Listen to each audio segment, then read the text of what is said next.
Girl, I got real nostalgic for some 90s music in this today. I know. Oh my God. Things I do for you.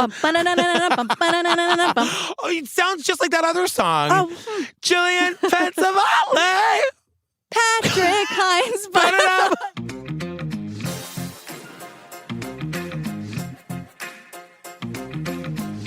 Yikes. You just came off of a book party, didn't you? I know that voice anywhere. Hi, girl. Hey, girl. Hey, fam, before we get into it, come see us at Obsessed Fest, October 20th to the 22nd in Dallas. We are getting so close. Drag queens galore. We've been looking over what they're doing for the drag brunch, what they're doing for the opening number. They're doing drag bingo all weekend, true crime stuff. Josh Hallmark from True Crime Bullshit is coming to do 2 different panels on Israel Keys. No way. Including a panel about how he rules out people that they think might be an Israel Keys victim. Wow. Bob Ruff is going to be there. Rabia, you, me, Ellen and Joey. Maggie and Amber and Daisy and Wine and Crime Girls, Sinisterhood, Red-Handed. Oh my God. ObsessedFest.com. Get your tickets. What are we talking about today? Okay, we are talking, this is on Hulu. It's called Malfunction, the dressing down of Janet Jackson. This is the Super Bowl travesty, this tragic bullshit that happened with Janet and Justin Timberlake.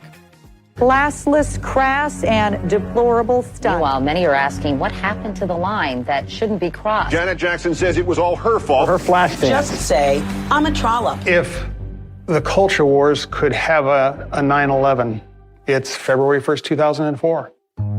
89 million viewers watched. Janet Jackson's R-rated Super Bowl stunt. The exposure of Janet Jackson's breast. Janet Jackson. Looking into television and the large amounts of sex and violence is an old political trick, and there's always a bit of demagoguery involved. There was no equality of punishment. I am really sorry. She is taking the complete fall for this. It's a black thing. To see it on that scale happening to someone like Janet, it didn't just happen to her. It rippled and touched all of us. I still don't understand how hard they came for Janet. Jumping right in, just to give you a sense of how bad some men thought this was, we get a guy at the top here who compares what happened at the Super Bowl to 9/11. Oh, God. To 9/11. He says this was the music industry's 9/11. Well, can you imagine? But like, what happened to Janet Jackson is absolutely terrible. Correct. Here. That's not what he's talking about. No, that's not what he's talking about. He's talking about what happened to him. Oh, you know God. what I mean? You know what I mean? But we dive right in. Tito Jackson is here. I love him so much. And we see footage of Janet as a kid. And like, she just was a born performer. She's so confident. Okay, but like, they hyper-sexualize her. She's 100%. 10 years old. She's making her like talk show debut on, we don't even know what the talk show is. She's basically sitting on his lap. He's telling her how cute she is. And then like, she goes and does this Mae West thing where she's singing like Lover Boy that to her Lover brother. Boy song. And Lover Boy. Yeah, and she's doing like a great Mae West impression, but Sure. a 7-year-old should not have that. No. She's also dressed like a drunk rich lady who just killed her husband and Columbo's about to knock on the door. She's wearing this, it's a completely... Anything for a Columbo ref, huh? It's GP? completely inappropriate. It is. And Columbo would agree. It doesn't, it's terrible. But we learned that like she was a natural actress. Like we get this whole backstory of her acting career. Yeah. She played Penny on Good Times. She was on Different Strokes as Willis's girlfriend. She was on Fame. And we get this woman, Danielle Smith, who's the former editor-in-chief of Billboard, saying, I think that people forget that there just were not that many black people on television. And for me, as a little girl growing up in the 1970s and 1980s, she was a mirror of me. Man, she was going through what I was going through on television, and there was almost no place else to look. She was the only thing on TV reflecting my life. Right. And this is why, I mean, the world loves Janet Jackson. Of course. But this is why black women especially during that time, loved her so much. Because what she's saying is that like girls and women grew up with her. Yes. And that's super important to see like a little girl who looks like you, like to have that representation so early in your life. And for her to be one of the very few that was able to do it, that's why she was so beloved. Right. Kathy Hughes is here. She is the founder of Urban One Inc., which is the largest black-owned media company in the country. I was like, Kathy, damn. Yeah, she's here to give us a hard dose of reality. I know. Because she's like, that's great and very, very important, and that cannot be ignored. But like all the pressure that was put on Janet because of this. And then like you have the white executives who will still always care about like what the white audience feels the most comfortable with. Right. And that like white is beautiful. And so Janet was still, as a kid, put in this position to like fight against all of this. And it must be hard, so hard to literally grow up on camera from 7 through your teenage years, which like aren't always kind to people. Yep. It's awkward. It's uncomfortable. And so she, again, because like we just can't fucking have nice things. I remember I was getting dressed for the very, very first episode. The wardrobe lady, while she was dressing me, she says, I have to put bandages around your chest. I immediately thought, as I am isn't good enough. And then it was told to me that the next season I was too heavy, that I needed to lose weight. Apparently, Janet Jackson was too fat as a teenager, which is insane. I want to get to that in 1 second, but first I want to let everybody know that Michael Musto is here. Michael Musto's here. For 5 seconds. Now, Michael Musto and I are friends on Facebook. Are you really? We are. I've met him a handful of times. He's right. He's like, if you don't know who Michael Musto is, go back to our episode about Michael Alec. Yes. The club kids. He was a club kid and he wrote for the Village Voice. He famously. was really like a big deal in the 80s. He is that old man who uses Facebook like Twitter. So he'll literally, like, I'm trying to think of a good recent example where he's like, he'll live Facebook presidential debates. Okay. So it's like only going out to like his like 200 Facebook friends. But you're not making a thread. It's just like another post and over it's like, and over with again. like the smile emojis in the background. Okay. I'm like, oh, Grandpa Musto. Okay. And he's only here for 5 seconds, but I'm like, I have to tell Jillian that I see him riding his bike around town at all times. Still. Yes, and he's got one of those like flashing lights in the back so you never run him over. Oh, right. Him and David Byrne are still riding their bikes around New York City. And Cherry Jones, if you know who that is. Yes. Lesbian after my own heart. Janet is sitting down with Larry King telling us some of the nicknames she had when she was a kid. Well, her family would fat shame her, and then like the media fat shamed her. They called her Donk. That's my nickname, but my family, one of my nicknames, Dunk. Where's Dunk come from? From a donkey. I got called a lot of names. Including Dunk? Dunk, pig, cow, slaughter, hog, horse. Those nicknames came from her fucking family. Her brothers. Yeah. Yes, and her dad. Well, her dad, we'll get into her dad a little bit. We'll get to him. I need a good we'll get to him. This is not a documentary about their father. I'm I know. sure there is one. There was a lot of abuse in that household, but But the point is she's constantly objectified. We saw this all the time. Britney on Star Search. It's been happening since the beginning of time. And there's something about like little girls in the spotlight where people just want to treat them like they're 40. Can I tell you how grateful I am that my daughter has no interest in this world? Yeah. When she was younger, I was really sad. Like, we had this one opportunity to take a meeting when she was like 3 or 4 with Wilhelmina models who were really interested in her. And because I had like sent in pictures because we had a friend who was like represented by them, whatever. Oh, wow. And they really wanted a meeting. And Daisy, like Steve was like, why would we do that? She would hate it. She's not going to do anything that she's told to do. Right. And she's going to cry and not want to go. And I was really sad. And now like watching these things, there are certain kids with the temperament. Like if you didn't put like Britney Spears in front of a camera when she was 6, she would have died. Like she needed to do it. Christina Aguilera, all those like Justin, all those Mickey Mouse kids, like they needed it. But like I'm just so glad Daisy's not like that. Well, there's having like supreme talent, singular talent, like Janet has, like whoever, all these people have, but like that can be true, but we don't also have to sexualize these little girls at 7. Either. I know. Like, I don't know why these old men are just like, let's do that. Let's make 7-year-old Janet Jackson do a Mae West impression, including the word lover boy. Even when like she's older, she's on another talk show, she's like a teenager, and the guy says to her, "Why, you're a pretty young lady." Gee, thanks. Your eyes, is that your best feature, do you think? I don't know. In watching these men be so creepy with her, I don't think this has changed one bit. I think you could turn on any talk show hosted by a man tonight and see them speaking to women the same way or worse. Yeah. I mean, sometimes women are asked those things. Like, remember, like, there's that famous Taylor Swift quote where someone she's on the red carpet. It's like, how many men are you taking home tonight? And she goes, I'm not taking home any men tonight. Like, Jesus Christ. Like, really? We're doing this still? I know. So, Janet releases her first album in 1982. Yes. She releases her second album in 1984. And her father's her manager. And following the same playbook her brothers use is the Jackson 5. But the thing is, like, the Jackson 5 playbook isn't working with Janet Jackson. Yes, and why correct. would it? Because they're completely different artists. They're different performers. Janet Jackson is a solo act, and the Jackson 5 was not. And she fires her dad. And I love that A&M, the music company, the record label, is like, as soon as we heard that, we offered her a record contract. Like, it was a really big deal that, like, she was a free agent, Yep. And so, like, she wanted to be, she said she wanted to be the CEO of her life and have control, like the song and the name of the album. I know. And that, like, it was interesting watching them talk about, like, Control was all up. Yes. I mean, my God, like, the videos, the soundtrack of my ice skating, like, preteen 100%.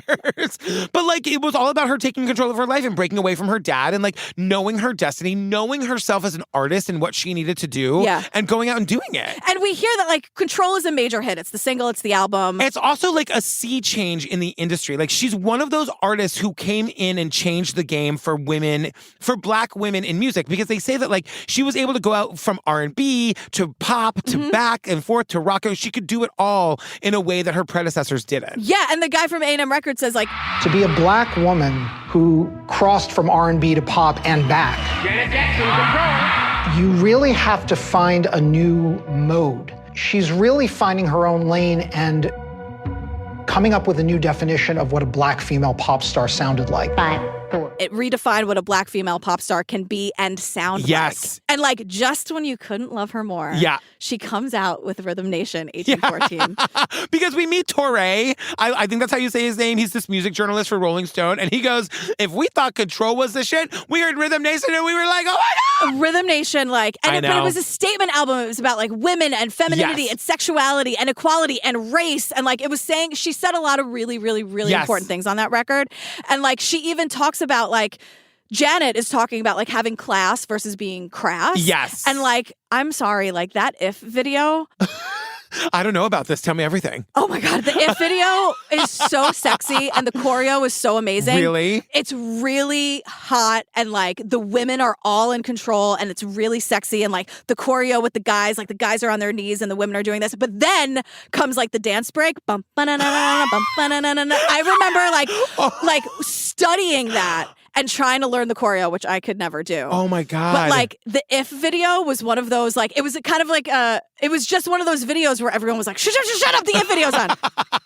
And then we would all try to do like the when choreo. the Closer to Fine video would come on 100%. for the Indigo Girls. The Indigo Girls actually made a video for Closer to Fine. I think of course they did. They had 2 music videos. It was for Closer to Fine and Galileo, and that is it. Great. Good for them. I know.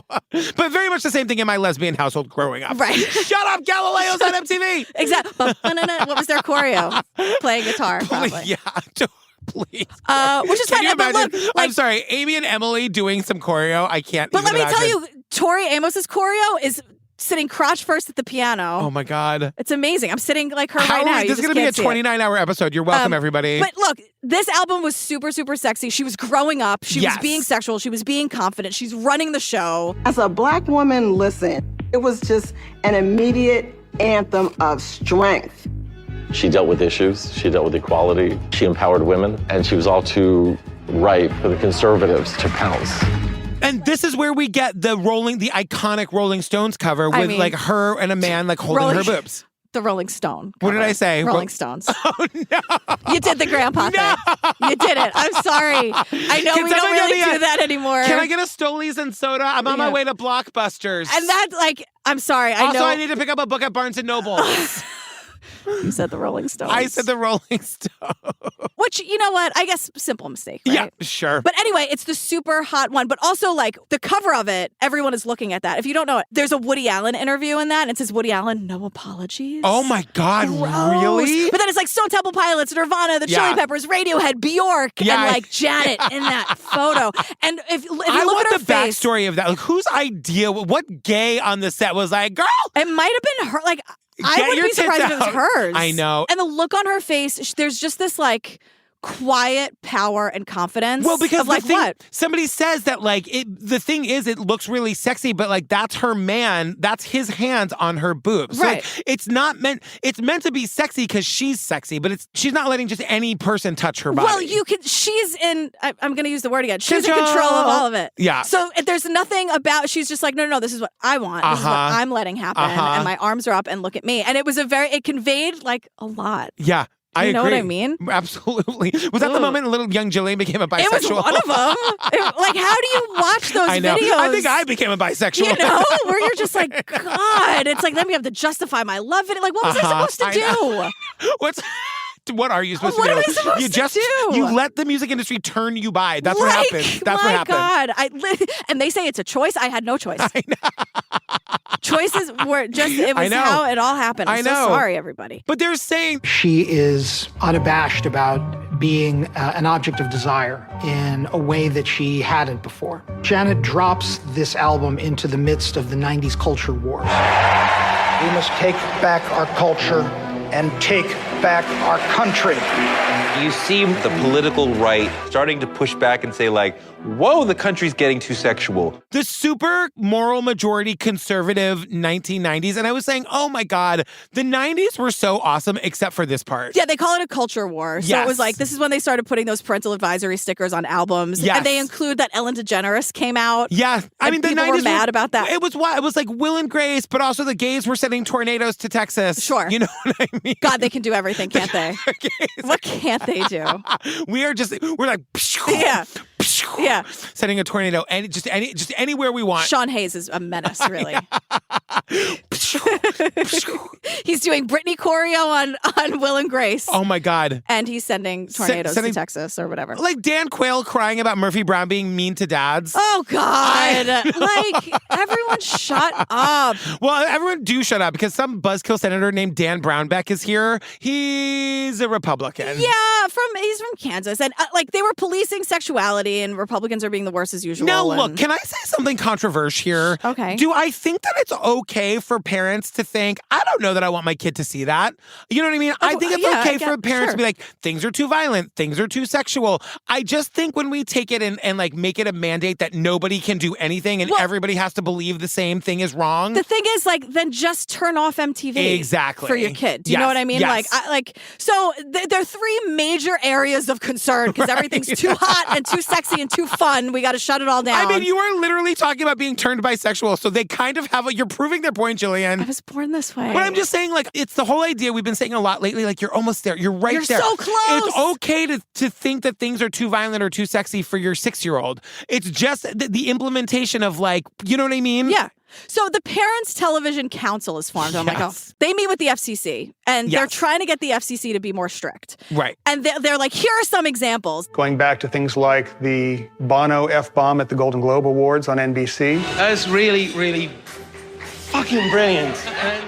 The naked rear end on NYPD Blue. Howard Stern, his radio broadcast. I'm a very bad girl. All right, here we go. Bono from U2 says fuck at the Golden Globes. Yeah. And he's like, oh, wow, this is really fucking brilliant or whatever. My question is, what is there to be done? He said the word, it's over, nobody died. Right. You sit your kid down and explain the word, and we move on. Right. The naked butts all over NYPD Blue, they really had an issue with. And Howard Stern. Do you know what? I did not have an issue with that. With the naked butts. But the example they show is a woman. I know. But hey, beauty's beauty, But right? when I was like in high school and the only naked butts I could see were on NYPD Blue, I didn't even care that one of them was Dennis Franz. You know what I mean? NYPD Blue, everyone was naked and everyone was Mark Paul cursing. Gosser, you got to see Zach Morris's butt for 5 like seconds. a lot. It was pretty great. It was like the first season of Big Love where it was just Bill Paxton's ass every scene. He was having so much sex. You know I love a butt. You know what I mean? Butts are great. If we're talking about the moments that we turned gay, Ryan Phillippe's butt in Cruel Intentions. I know. I play it at the book party You and show, everybody else. and I always say, I'm sorry, your husbands are all gay now too. Yeah. I don't make the rules. It happens. You see a butt like that, you're gay. Again, it's not a choice. I know. I don't know how many times I have to say it. So Janet Jackson is like in the middle of all of this. Yes. But all she's doing is like writing about her experiences and being sexy. She's not being rude about it. Then don't buy the album. It's wild. We see a concert, like we see like a moment from a concert where she calls like a male fan up on stage. Mm-hmm. It is as though this man is me meeting Ryan Phillippe. He's drooling. He's just like, I love you.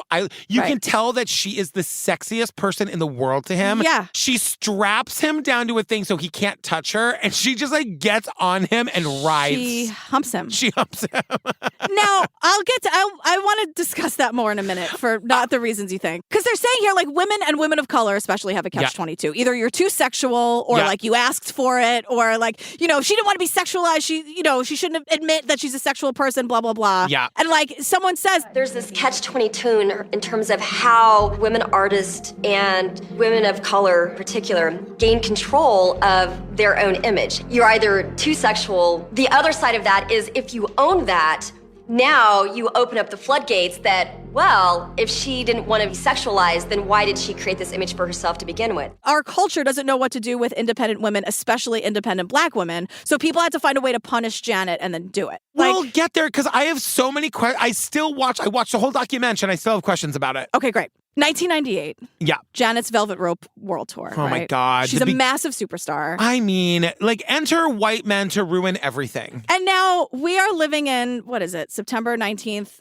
I am here for the NSYNC reunion. I'd love it if they did it with the Backstreet Boys. Yes, I saw NSYNC yes. in concert. It was Yes. incredible. Let's get those boys together because AJ is all over Lance's TikTok. Yes. They are coming together. Great. We have adult money now. I'll go. Yeah. However, things happened here. It's just what happens is that NSYNC is invited to, be one of the opening acts for Janet Jackson's Velvet Rope Tour. Now, we see old footage of them talking about this. You can see like the Lance Bass, who I think is wonderful. Yeah. But I don't think that he has like a deep, entrenched history of like the Jacksons and dance and music. Like he doesn't have that love. Justin Timberlake definitely does. He grabs the poster of Janet Jackson. He's like, I watched this video 100 times. I memorized all the choreography. What it ends up being is Justin Timberlake sexualizing her at any chance he gets. At any chance. And also, I'm just going to say it now, he's been appropriating Black culture his entire career. Correct. We're just going to say that. Yes, So yes. it's too... Because there is a difference between appreciating and learning from and appropriating. Which is what he's been doing. Yes. He would do like that voice, that Yes. accent. It's like very The inappropriate. cornrows, I mean, give me a break. absolutely. I just want to say really quickly before we skip over it, because we're stuck in the 90s right now, and at one point we get the 90s-est moment of anything I've ever seen. What? Which is Christian Slater on some awards show introducing Janet Jackson. I know. Like wearing like a Christian fucking Slater. structure vest My with his like God. Christian Slater like gleaming the cube floppy hair. Remember Untamed Heart? Yes, of Remember course. that? Marissa Tomei? Okay, sorry. I mean, Heather's, we're going to do this? We're going to do it. We're Oh my doing God. it all. So it's 2001, and Janet gets the Icon Award at the VMAs on This MTV. is disgusting. So it's presented by Justin and Chris Kirkpatrick. Okay, but I want to say that the person who's telling us this calls it Justin and Bandmate. Excuse me. Because I kept writing down, I'm like, oh my God, they keep saying Bandmate, and I don't know his name. It's Chris Kirkpatrick. But the actual person is calling him Justin and Bandmate. Like, and Peggy. I mean, always, right? Until everyone got wise and was like, Justin, what are we doing? I know. Also, JC's always been the best member of NSYNC. I've said it before, I'll say it couldn't again. get over Justin and Bandmate. I mean, So Bandmate... like Justin and some guy. Like, Yeah. no, it's Chris goddamn Kirkpatrick. Bandmate is trying hard to stick to the talking points because this is a big moment in Janet Jackson's life. But like, just to paint a picture, this is an award show bit. So Yes. the bit that was written... Oh, it is? It wasn't just Justin being a dick? To me, it's a bit that was written. Okay. Because Chris has all of these accomplishments Yes. since she was 7 years old, He right? Chris Bandmate looks like he's being very distracted. So he's going on, and Chris says like some amazing thing. We love Janet for a whole lot of reasons. Yeah, like she's fine. One of our favorite Janet Jackson videos is That's the Way Love Goes, because that video had the coolest, most laid-back groove. Yeah, she's fine in the video, too. Yeah, and she's fine. Yeah. And Chris is like, it's a very lazy and annoying bit. Uh-huh. It's super rude. It's also fucking lazy. Like, Justin, if you loved her so much, say how much you loved and admired her. Exactly. Instead of sexualizing her again. Yep. And like you see her laughing and then she kind of stops laughing because he keeps doing it. Yeah, and I think he went above, but I can tell, like, when you know an award show thing, like, they have to get everything out there because it's an icon award at the MTV VMAs. Yes, You yes. have to talk for 20 minutes about how amazing Janet Jackson is. And Justin Timberlake, like, won't let us do it. Yeah. It was just kind of important to see that so that we know that Justin and Janet have history. Right. And so, like, MTV and CBS are under this Viacom umbrella. Yes. Viacom's the parent company. And so, like, they were cross-promoting all the time. So CBS had the Super Bowl, and they're like, okay, well, this is a no-brainer. Like, why not work with MTV to make the biggest and best Super Bowl show ever? Because they're saying that MTV completely dominated pop culture. Yeah. You know what I mean? Like, and it did. These are like the TRL days. Like, Yes. this is huge. Yes. So they did exactly that. And the show, this was the super famous one, too. Aerosmith and NSYNC and Britney Spears and Mary J. Blige and Nelly. Like, this was huge. Yes. And so, like, it's a really big deal. Like, in that moment of, like, early 2000s pop history where it's, like, Britney and NSYNC, and that was, like, the big Pepsi years, the Pepsi commercial years. Which I know are very meaningful to you. They're very meaningful to me, even though I'm a Coke girl through and through. But those Britney videos, like, it's amazing. I just at my show in St. Paul the other day, I had a Diet Pepsi and I loved it. Great. I really liked it. I love that for you. Oh, good. I think that's amazing. So that was 2001. Yep. Like, major. By 2004, CBS has the Super Bowl again. And they're like, let's work with MTV to create a spectacle. Yes. Like, let's revisit that, right? So whereas like in 2001, the first time they did it, it was like wholesome, like the NFL likes It things. was real poppy. But they're very poppy, but they're saying the world and music culture had changed in the time between that and 2004. We knew that MTV was likely to bring along the potential for risky, racy content. And we were very mindful and very concerned about the family-friendly nature or lack thereof of that show because of MTV producing it. The NFL is a little bit nervous because they want to work with MTV, but they have this really wholesome reputation to uphold. Do they, though? I Like, mean, what? I know. Really? I mean, a lot has changed now since 2004, I guess. But they're saying that they want to appeal to multiple generations, red states and blue states. And they said there are very few talent that can fit that bill. So they run this like short, MTV runs a short list up the flagpole. And essentially everybody agrees on Janet. And everyone is excited that she says yes. But they say that by 2004, Janet had kind of been off the radar for a few years. A little bit, yeah. And so they're kind of saying like, Janet, we want you because like you make everybody happy, but you got to make it great, girl, because we're throwing you a bone a little bit. And like she has a new album coming out. It's all very excited. Like this was going to be her big return to the center stage. Like that was how they were pitching it to her. And so they have like, you know, music was not the same in 2004. Nelly is still going to be there, however. I know. Nelly survived the change from 2001 to 2004. Nelly, Puff Daddy, Kid Rock, wearing an American flag. Oh my God. And I'm like, and Janet Jackson. Like, so these like rich conservatives, like the owner of the Texans, have issues with this because basically they're being racist about it. They don't want the rap music damaging their precious football image. Like, who would they have? Like, I mean, I guess Celine Dion would make everybody happy. Why hasn't she done it? I don't know. You know, not you. Not you. Celine Dion would not make you happy. Oh my God. I didn't say that. You take yourself and you deal with this with Natalie. I know. I didn't say it, Natalie. I'm just saying. I would rather go see Titanic, I think. Okay, great. Oh my God. Okay. You know what? You're letting me have Diet Pepsi. I'm going to let you have not It's loving not Celine. that I don't love Celine. Oh my God. Tell me your feelings about Celine Dion. You have 10 seconds. I think she's great. I think she has like one of the most powerful voices of our generation and maybe the world. Okay. Do I own any of her albums? No. Okay. Do you own any albums? Of Celine Dion? Of anything? Yes. Okay. Like a vinyl record? We have a huge vinyl collection. But have I purchased the Celine Dion record? And no. I'm your lady. But I appreciate her very much. And you are my man. I'm not going to go out of my way to listen to that song, but if it's on, I wouldn't complain. Okay, great. I think that's fair. That is absolutely fair. So they eventually get the NFL to talk to Les Moonves. Boo. Who's the head of CBS, super powerful, and just all around bad guy. Yeah, and also kind of a dick. But Moonves promises, don't worry about it. It's going to be clean, friendly, and it will offend exactly 0 people. How'd that go, Moonves? That's impossible. I know. I promise you that is impossible. They also say, like, just in case. I was probably late in December, and I remember getting a call from Sally saying, you know, we think that maybe there's a good idea to add somebody that might, you know, help with the tone a little bit. And we think about adding Justin Timberlake. And I said almost immediately, absolutely. Let's get the guy who's been appropriating Black culture and music his entire career. Yeah. That'll make the white people feel happy. But they're also not announcing him. Like, he's going to come out as like a secret super surprise guest. Right. And so like the press release was referencing these shocking moments and like Justin was going to be the surprise shocking because moment. They're saying like, no, they were foreshadowing that like something like what happened was going to happen. And they're saying, no, the shocking surprise was Justin. Right. Like I feel like that gets lost here that Justin was a surprise. But the other thing that also gets lost, because we meet Beth McCarthy Miller, who's the director of the halftime show. Number one, I want 50 minutes of how much interaction did you actually get with the artist? My guess is not much. Yeah. And they breeze past this. Number one, they didn't get the football field until Thursday night. Mm-hmm. So like the game is on Sunday, I'm assuming that's when they play the football. No, wait. I think the Super Bowl doesn't have to be on Sunday. No, Super Bowl Sunday. Oh my God. Because I know that you can have like Monday Night Football. Sorry, it's Super Bowl Sunday. Yeah. But the point is, a long week. They only get the field on Thursday, and it's like what kills me here is that nobody wants to rehearse, nobody wants to show up. We're gonna learn that Justin like doesn't even get there until 10 minutes before airtime. He was like flying in from Europe. So like all of this could have been avoided if these professionals just acted like fucking professionals. Right. You know what I mean? But like they do have rehearsals. Yes. And like everyone's there and the NFL has notes and CBS has notes and they're micromanaging this like crazy and they're being annoying. Yes. And what's annoying about it is that the director, Beth, tells us they were doing a Janet Jackson song and then went into Justin's song. At the end of the song, he sings, "I'm gonna have you naked by the end of this song." And on the word song, they had Janet wearing a tearaway skirt.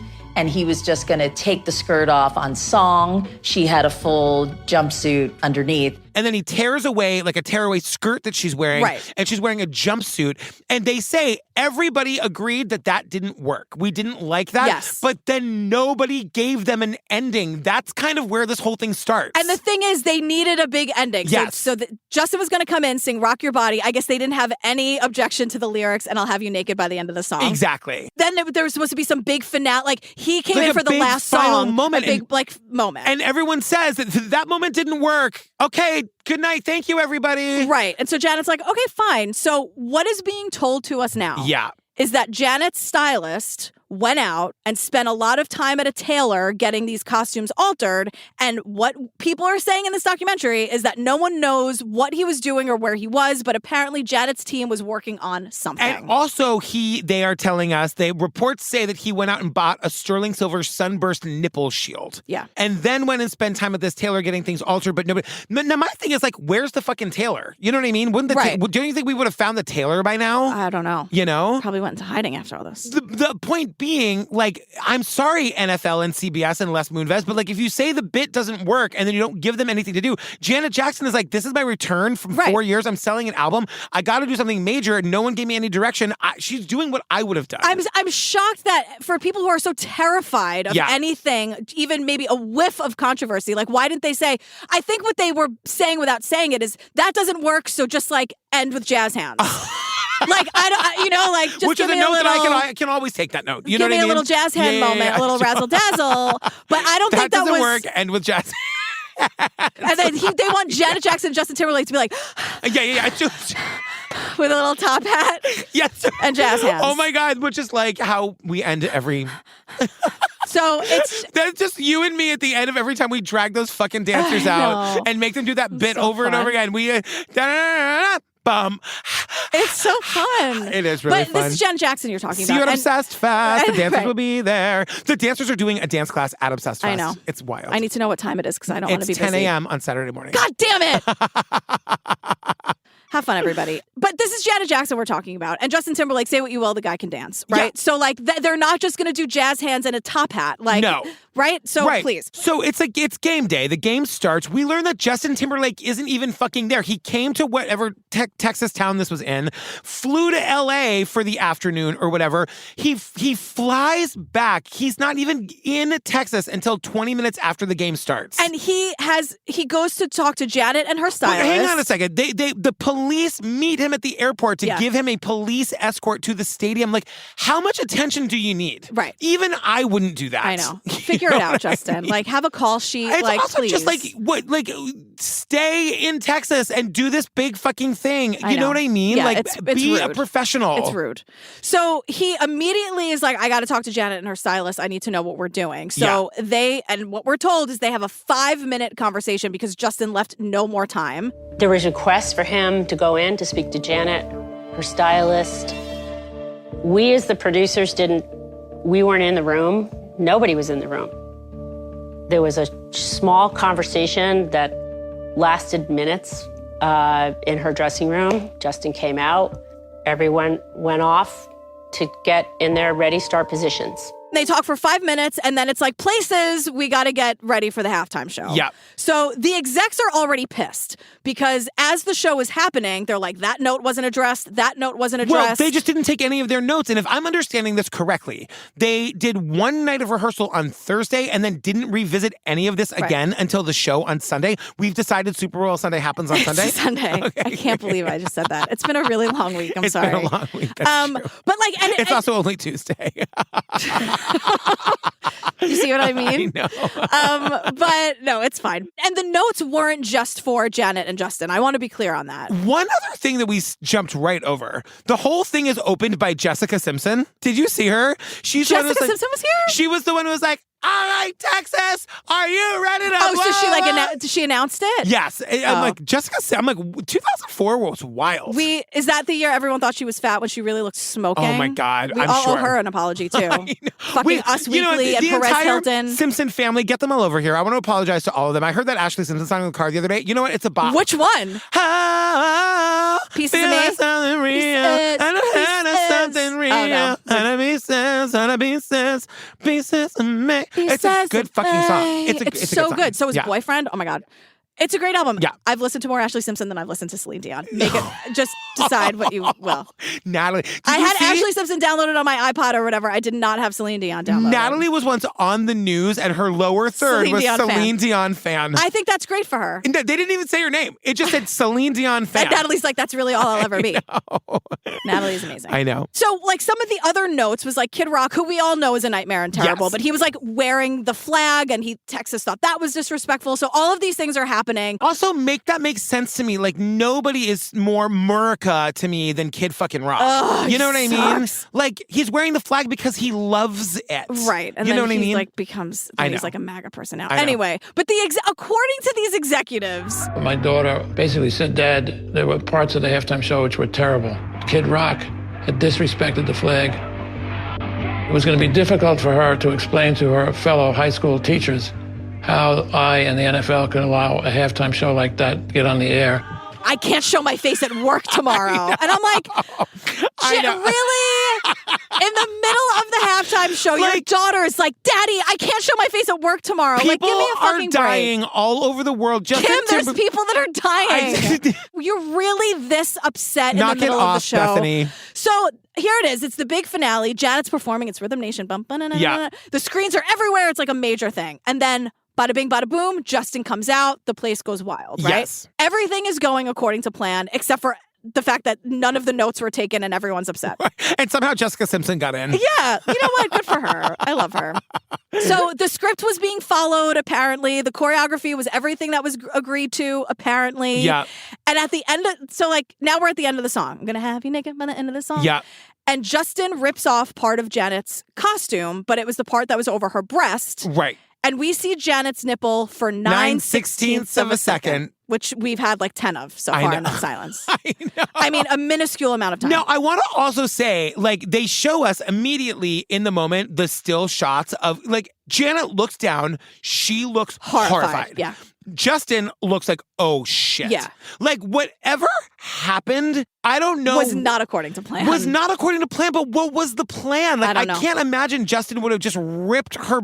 How would you even know that would tear away unless she told you? Yeah, I don't know. You know? I don't know. Nobody knew. Like, something involving her boob was supposed to happen there. Something. You know? I don't know what it was. Yes. But I think it's also important Are you getting to know. uncomfortable? Because I want to talk about it for 25 minutes. Like, Let's talk about it. I'm not uncomfortable at all. Like, is it possible that Janet was like, rip my thing away and my bra's going to show and that'll be great. And the bra slipped or somebody moved the bra. Too, yeah. Or maybe she was like, pretend to rip it away and he ripped it too hard. I don't know, but I know that whatever happened was way above and beyond what she was she was not expecting that at all because the look on her face I is totally like, oh my agree. God. Is the look on her face like, I can't believe he did that, or oh my God, my bra moved and I didn't realize it, or because what we will learn, whatever happened was whatever the last moment was decided by Janet Jackson and Justin Timberlake and the choreographer. How if it was executed wrong or if he went off script or whatever, the only people in the world who know what was supposed to happen is Justin, Janet, and the choreographer. Yeah, and Justin ran his mouth a lot and never explained it. Yeah. So we'll get to Justin and in a she minute. apologized a lot and never explained it. Right. But I do think it's important to know I'm on her side. Yeah, a million % on her side.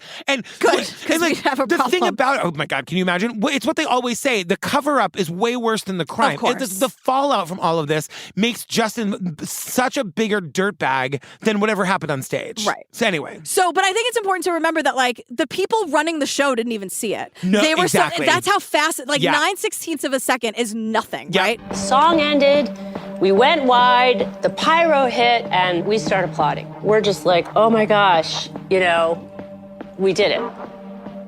And then the phone rings. And I'm thinking I'm answering that phone because I'm going to get, like, that was amazing and congratulations. Instead, I get, did you see what just happened? And they were expecting, like, congratulations, we did it. Let's start planning next year. Like, really, they were just waiting for, like, these accolades. And no. Yeah. So Janet is crying. Janet leaves. They say she fled. We only know that like second or third hand because like the stage manager is saying, I saw my assistant who said when Janet came off stage, I had a blanket for her. I put the blanket on her and she was crying. So we don't know that Janet was crying from Janet or from any firsthand source. Very true. It's a secondhand story. Right. Yeah. And no one's getting a straight answer answer. Like, Justin stays and is the life of the party, and he won't say if it's planned or not. When someone asks him, he goes, oh, well, it's every man's dream. Yes, because they don't ask him directly about the world doesn't yet know this is a big deal. Right. Because he's out there talking to like reporters from like Entertainment Tonight, and Maria Menounos, who I went to college with, was like, you got all steamy with Janet Jackson, and he's like, it's everyone's dream. No one is saying, whoa, what you did was a big fucking deal and you shouldn't have done it. I think he knows he's going to get in trouble, but that's not how it's being presented to the people he's talking to. But he's also taking no responsibility. And also, if you've never seen this very famous image, she is wearing a large like nipple ring decoration. That's the star. Yeah. It looks like a star kind of thing, or like a sun or whatever. So it's not like, at first, I think people didn't even know that you could see her nipple. Yes. Because it was 9/16 and there was some kind of, it was like beautiful jewelry on it. So it didn't really make people, until everyone was like, no, we saw a nipple. And I'm like, guys walk around shirtless all the time. I know. It's a nipple. I know. It's a nipple. I don't understand the problem. I know. I don't get it. But it's also like Janet just runs away. Like they're saying they couldn't get her on the phone. They couldn't get her manager on the phone. She is not talking. But then as Justin is, quote, manning up, which is like, no, he's not. He says two things. A woman said that. I was like, can we get that expression out of the fucking language? And the bar is on the fucking floor, by the way. Yes. But Justin says two things. We pulled him aside 1-to-1. Justin, what just happened? He's like, that was never meant to happen. I was told you guys knew. We didn't. He's very apologetic. So, like, which is it, Justin? Like, what was supposed to happen? Either that wasn't supposed to happen, or you thought she knew what was going to happen. So, like, this is him starting to run his mouth. Can I just say one more thing? The breast cup was tearaway. It was like, I don't... The part of the costume that was on her breast. Yes. So whether or not she gave him permission to touch her there, maybe it was tearaway just for her. Who knows? Right. It's not like it came off easily. I mean, like, that's what the guy was doing at the tailor for all those hours. Once again, I am team Janet 100%. I'm not saying he had permission to touch her there at all, but it was tearaway. Mm-hmm. Okay, that's all. Yeah. Then we see some woman on like Fox News somewhere. We don't see her face. Yeah. But this is where it starts to like slut shame Janet. Where it's like, Janet, just admit you're a trollop and you need attention for your new album. That's all you have to say and we'd forgive you. I'm like, I really don't think you would. No. Like, you just want to call her a trollop? I know. Are you fucking kidding me? And this is just the beginning of it. But this is where, and this is like, I just couldn't stop thinking about this because suddenly Janet and Justin are not in this together. Exactly. They're not dealing with this as a team. Justin is leading the narrative. And all of the things that happened to Janet Jackson, whether it's public opinion or deals that were lost or roles that she wasn't playing. Or her album that tanked. Justin could have stopped it at any time. Yes. And he didn't. Yes. He could have said, wait a second. Yep. Hold on here. There's two of us here. He said none of it. He did the cutesy, aw shucks, folksy thing. Got a call prior to the show saying that they wanted to do a costume reveal. Now, I was under the impression that what was going to be revealed in the costume reveal was a red brassiere, a bustier, forgive me. He was like, oh, is it a bra or a bustier? I'm sorry, I don't know the words. He could have stopped it at any time and he poured gasoline on the fire. I cannot imagine living like that. When people were asking you like, oh, Justin, you could have been like, wait, okay, I have to say something here because like this isn't fair that I'm getting, you think it's cute. If I, like, and he does that years later, but it's like way too little too late. Wait. He does it when it makes him look good to do it, like a decade later. After everyone's been screaming at him to do it. Exactly. So Justin releases a statement without her. Yes. And this is where we get the famous term, it was a wardrobe malfunction. Yeah. Janet doesn't release a statement, but not right away. Her reps told MTV News that like, oh, she apologizes. Yeah. And because she does that, Janet looks, quote, unresponsive. Right. Then we see Justin talking to Entertainment Tonight, and he tells us his side of the story. He says, I was told it was supposed to be a reveal of a red bustier. He apologizes for saying he was bra. like a bra or bustier, brassiere, like, I don't know. But then he Justin says, we didn't really have time to rehearse it, to which I'm like, right, because you went to LA for lunch, Justin. Right. You know what I mean? But Janet says, eventually, she releases a statement that says, the decision to have a costume reveal at the end of my halftime show performance was made after final rehearsals. MTV was completely unaware of it. It was not my intention that it went as far as it did. I apologize to anyone offended, including the audience, MTV, CBS, and the NFL. Yeah, and I believe that. I think think that whatever the intent was decided by the three of them in that room, and something went wrong. I love Tito Jackson says there were two people on that stage. He did the pulling. Her breast didn't just jump out. And so instead of facing this together, Justin Timberlake distances himself, doesn't offer any help, doesn't tell the media to lay off. I know. Like Justin, his fucking hero. Justin exposed Janet, and Janet is vilified, and Justin's like, aw shucks about all of this, right? Yeah, and it's like the people, we are told, the people at Viacom and MTV feel that Justin's apology had been sincere, but hers was insufficient. And now it becomes about how Janet hasn't apologized enough, and Janet Jackson is like being told that she has to apologize to like everyone she's ever met. She is told, they are both told, that if they want like a future in this business, they have to go see Les Moonves in person and do an in-person apology. An executive at CBS's communications department told me Justin Timberlake showed up to the Los Angeles offices of CBS and gave that in-person apology and basically kissed the ring. Justin was even pretty teary-eyed about it. Justin Timberlake eagerly does. And Janet Jackson refuses. But like he's not even doing the bare minimum because he's not being helpful. Right. He will grovel to Les Moonves, pick up the fucking phone and call Janet Jackson and help her. Just text your friend. Right. You know what I mean? This woman, this icon, this legend that you idolized, who, by the way, helped your career immensely when she let you open for her on that tour. Yes. And you don't even have to say it to her if Janet's going through something. In one of the zillions of microphones that are in your face or the cameras that are in your face, set the record straight. And by you being like, oh, it's every man's dream, you're hanging her out to dry. He could have stopped it at any minute and he chose not to. And like to be her in this moment, just like watching your career unravel, somebody says like all that she had done, all that she had worked for in her life and her career were taken away from her in that instant by this white guy. Right. And to be slut-shamed and she's not apologizing enough and it's not good enough. It's like, this is Janet Jackson. Show some respect. I know. You know what I mean? And it gets crazy. The FCC's going nuts. There's a class action lawsuit. The FCC opens an investigation. They're taking the computers of the people who work at MTV to really get to the bottom of it, Jillian. And what happened? I know. Who died? Because 9/16, you know what I mean? Like, what is, I don't understand it. But they force her to make yet another apology. And this time it's on video. Yes. And she does it. And she takes the blame 100%. And she says, this was my idea and it was my thing. Nobody else knew and it blew up and I'm really sorry. Basically just saying what she said in her statement. But remember how she had an album coming out like the next day? Now we're dealing with the Grammys. Because the Grammys are on CBS, which is managed and run by Les Moonves. And he's saying, if Janet Jackson and Justin were going to be on the Grammy Awards, they would have to publicly apologize on the show. And that's where things got really sticky. Is this fair that Justin Timberlake gets to perform the Grammys, Janet Jackson doesn't? Absolutely not. He's invited to perform. She will not even be in the building. She is not invited. Janet Jackson is banned from the building. And the whole thing is that like she had an album out that year. This would have been a big fucking deal for her. Somebody from the Recording Academy says this was like set to make Justin Timberlake's solo career. Right. Because he wins a Grammy. And once... Two. And once again, like whatever. Once again, he could have done something amazing here. Yes. He could have taken the time to be on stage with all eyes on him and say, he could have stepped in and helped Janet. Yes. But he apologizes again. He doesn't say her name. Yep. He doesn't say her name once. He's like, it's been a hard week. He doesn't ask, he makes a joke about it. Yeah. He doesn't ask people to stop attacking her. He doesn't stand up for her. He doesn't have her back. He doesn't say what the truth is. And instead, it's the greatest moment of his life. Uh-huh. And I just thought, you don't even have the decency to say this woman's name. I know. She's not allowed in the building. Janet Jackson is banned from the building. Make it make sense. Wild. Justin, you have all eyes on you. Do the right thing. But this is what they were talking about earlier in the episode when it was about punishing her. Yes. So she's a successful, beautiful, sexy, sexual, self-made Black woman.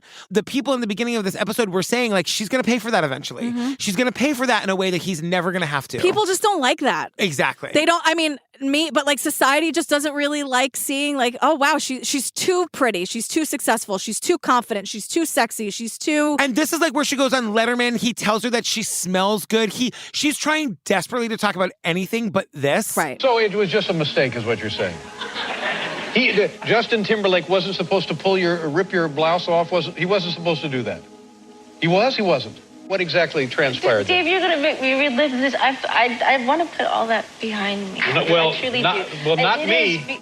but it's all he wants to talk about. And, she's a punchline now. Like, celebs are dressed like her from the show, all these late night jokes. Like, everyone's referencing it. Chris Rock is screaming about it. It's like, it's endless. And so people are like talking about that she's a trollop and like slut shaming her. Yep. And then it's sort of like these people are obsessed with her. Like, it was 9/16 of a second. Let's just let it go. And like the punishment just continues. Like, she's basically shadow banned from radio. They won't play her album. MTV's not playing her videos. Her album is going down the drain. And like people just like start being outwardly and openly racist about it. Yeah. Like, because now Janet becomes like sort of the tip of the iceberg. And there are these people on Fox News or whatever being like, America wants just good old fashioned football. We don't want, quote, gang banging rappers and bare breasts. We want to see football, damn it. And I'm like, oh, you're saying it out loud. And she loses everything. Like, she was in talks to play Lena Horne in a movie, but like Justin Timberlake's star just rises. And it's so infuriating to see this trajectory that, like, remember when Janet Jackson just kind of went away and then Justin Timberlake became a huge fucking star that he still is to this day? Right. Made a video about Britney, Cry Me a River. Remember that actress who was just, it was like a Britney double?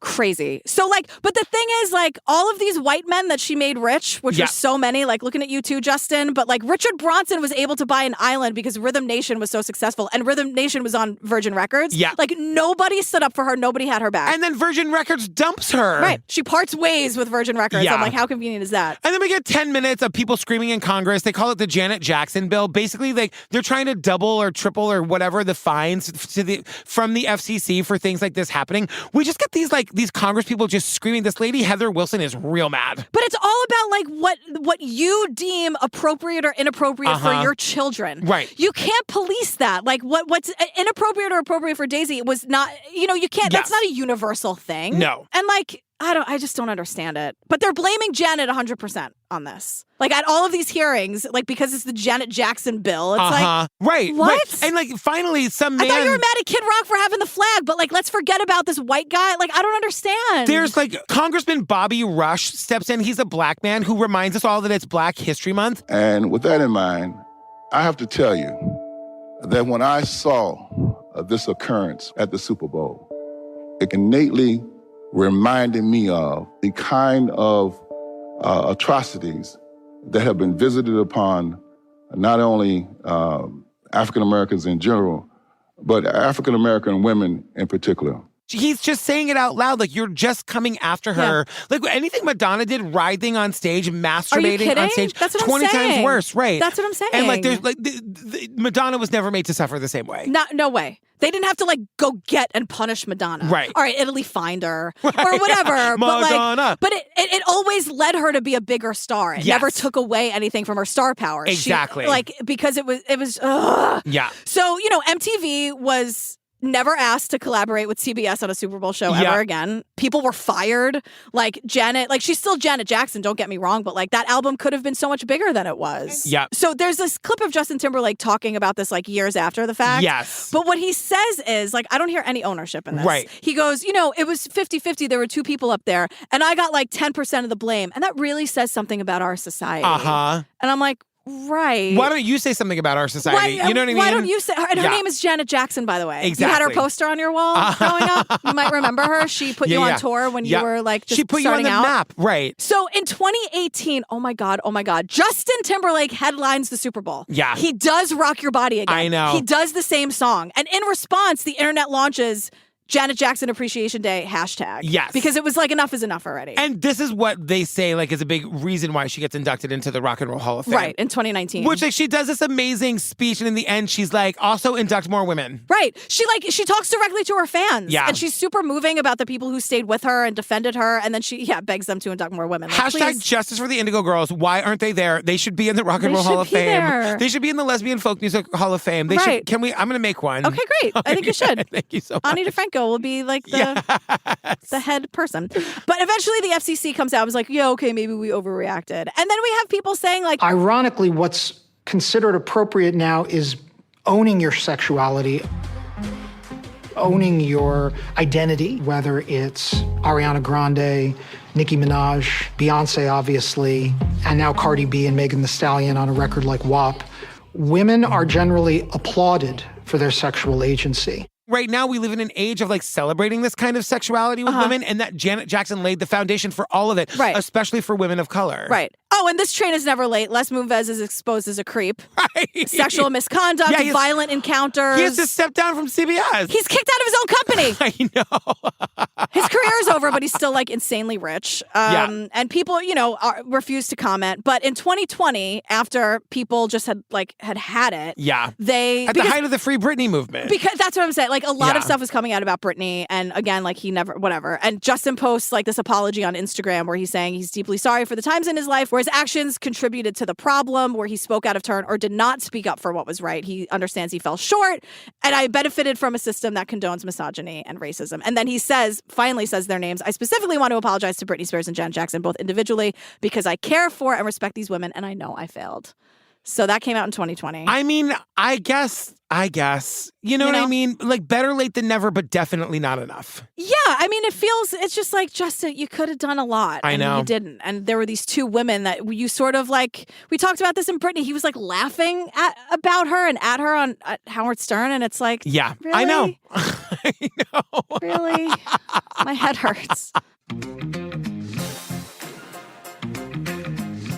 Oh my God, girl, what's it called? It's called Malfunction, the dressing down of Janet Jackson. Oh my stars. Fam, come see us at Obsessed Fest, October 20th to the 22nd in Dallas. You're doing your Taylor Swift sing-along. I am. How's that playlist coming? It's going pretty well. We're doing the Garbage Ball after the TCO live show on Saturday night. Great. We're describing it as like your favorite night at your favorite gay bar. There's going to be a video wall and a DJ and bars. And you can wear whatever you want. You can go all out. You can wear sweatpants. You can wear pajamas. It's fine. It's going to be so great. Join us on the Patreon. You get over 400 full bonus episodes when you sign up. Yeah. We've made over like 700 episodes between TCO and the Patreon. Isn't that wild? It either feels like 5 episodes or 7 million. I know. I go back Depending and forth. on the day. Depending on the day. I know. What are we doing next? All right, we're doing an episode of 48 Hours called The Dexter Killer. This piece of shit thinks he's Dexter Morgan, and he's not. Oh at my all. God. He literally thinks he's Dexter Morgan. All right, well, stay tuned for the trailer for that and our funny and hilarious outtakes. All right, we'll see everybody later. Everyone stream Janet Jackson today. I know. Good job.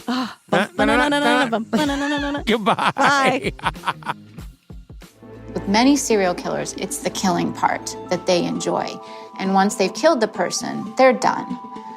Not Mark Twitchell. I do think Mark Twitchell was using the filmmaking as an outlet to live out his fantasies, and it ultimately wasn't enough for him.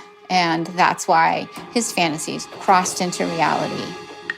I think Mark Twitchell believes that he is very smart, very methodical, very logical, very level-headed, much like the character of Dexter Morgan. And so I think he got ideas from the show. I think he was drawn to the character because that's what he wanted to be. There's significant links to Dexter. He had a kill room set up with plastic sheeting. He had a table set up for his victims. He had this kind of processing kit that was very similar to what Dexter uses.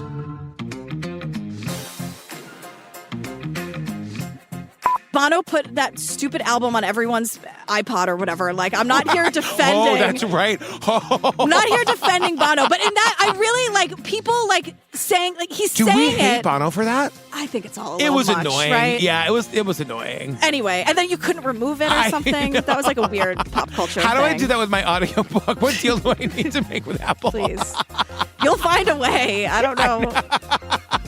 And you have to listen to the whole thing before you get to call anybody. You can't text anybody until you get all the way through. It's only 6 hours of the audiobook, you Everyone guys. just listen to it on like twice, 2 points. I do. speed or Good. whatever. You try that. I dare you. You didn't read the audiobook like that. No, I'm saying that's me on double speed. Oh, I feel like you're the editor or the people recording it were just like, slow down.